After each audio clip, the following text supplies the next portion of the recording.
Assalamualaikum warahmatullahi wabarakatuh. Saya Mengakir Manaf selaku Ketua PA dan KPA menyatakan sebagai berikut. Yang pertama, bahwa menyatakan saya tentang referendum tidak mengakui rakyat Aceh. Saya lakukan hal tersebut secara spontan kebetulan pada event peringatan haul meninggalnya Tunku Hasan Muhammad Itiro.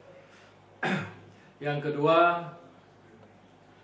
bahwa saya menyadari rakyat Aceh saat ini cinta damai dan pro NKRI. Yang ketiga, saya berharap Aceh ke depan harus lebih maju membangun Provinsi Aceh dalam bingkai NKRI.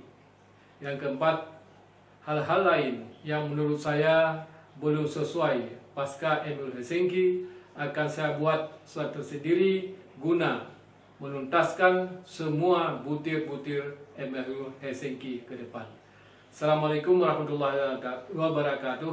Selamat Hari Lebaran 1440 Hijrah. Mohon maaf lahir dan batin. Terima kasih.